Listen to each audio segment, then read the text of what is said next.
Hello everyone, welcome to my channel. Today's video is a little flip through of a mini junk journal, one of my first ones that I've ever done, and I just wanted to share it with you. It's made out of junk papers that I've had laying around, and I used some letters or words from magazines that I had.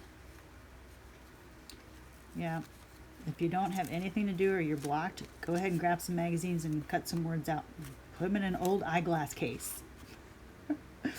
I also had some distress inks that I invested in when I first found out about them.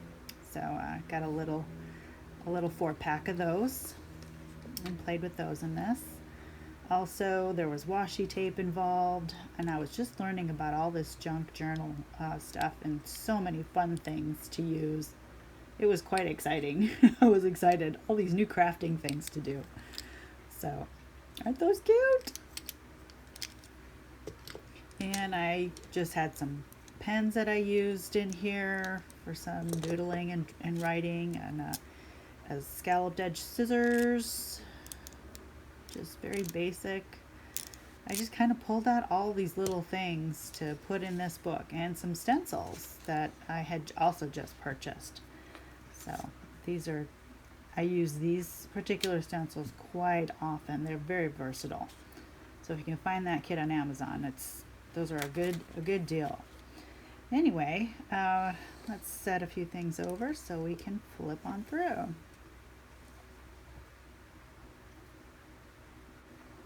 So I zoomed in a little bit for you so we can get a closer look. My closure is just some scrap ribbon I had with punched holes and reinforcers. I called my journal All in Crazy or Genius, and I decided it's both. And I was trying to decide why do something like this when you can buy journals at the store, and because it's creative recycling. And I just found these cool words and I thought, well, let's just make this work. And I thought creative recycling, that's a really good reason to do junk journals. So reduce, reuse, recycle, right? It makes perfect sense. So that's great and all. Glad I can help. But my reason for making this kind of art is purely selfish. It feeds my inner creative crafting monster who likes glue and scissors and paint brushes and gets a little crazy sometimes with the hair. What does your creative crafting monster look like? And how do you feed it? This page is I can't stop, won't stop creating beauty because I love to work on it. It just brings me joy. And this little card is kind of my mission statement and why I do this. And the main reason is because it's so fulfilling.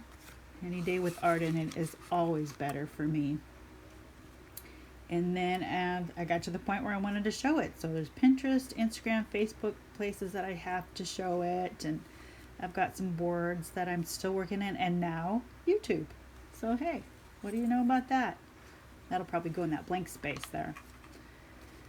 Another reason why I like this kind of art, because it's not fussy. You can skip the fuss and just do your thing. It doesn't have to be like anybody else's or look like anybody else's. It can be just whatever we want. And it doesn't have to be perfect. So do what you like with what you want. You can always paint over it if it fails. Such a freeing and liberating way to be creative. So for me, I have to do art every day. And these little rectangles have lots of different things in it that I like to work on. Lots of options for doing art. It doesn't have to be fancy. It can be simple as doodling. I have to do something every day. And then each piece is made like no other. And they're made with love. And it's fun for me. And it's part of my good life. And there's some of those stencils on there. You can see. And the great hearts can't resist. So you can't have heart without art. I like that. And is there such a thing as too much art? I don't think so. Not from what I can tell from social media. If anything, there's not enough space in the interweb for all the art there is out there. So, what to look for? YouTube's such a great resource for ideas. I don't try to copy someone's art exactly, but I like to pull from their content and make it my own. And here are some of my favorites that when I made this journal, I was following, and that list has doubled, quadrupled, and it's just infinitely larger now. But hey, hopefully, if your name's on there, stop down low and give me a comment and say hi. And the serenity and the calm that it brings to me is such a help and brings me peace, because some days being an adult is just plain hard. And then I find drawing lines with a black pen can be soothing, and sometimes it even turns out to look like something. So I just did some doodling on the back of this card.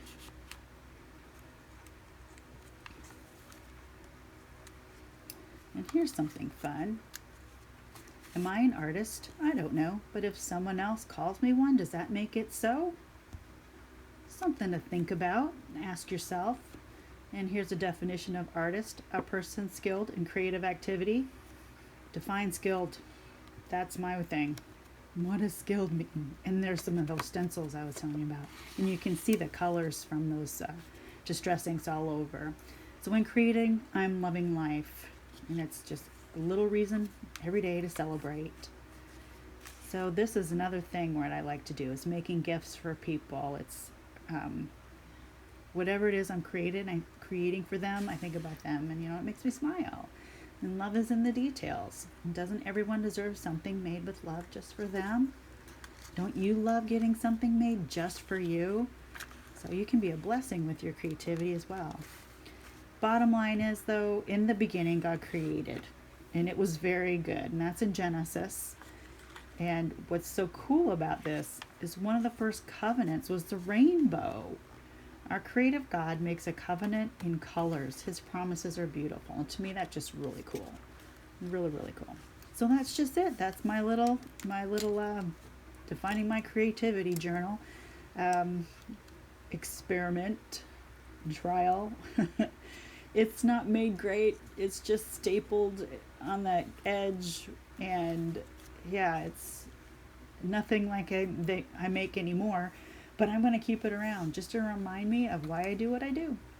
So I hope you're having a God blessed day, and go ahead and make one of these for yourself to define your creative side. Put it in writing. And we'll see you next time. Bye-bye, everyone.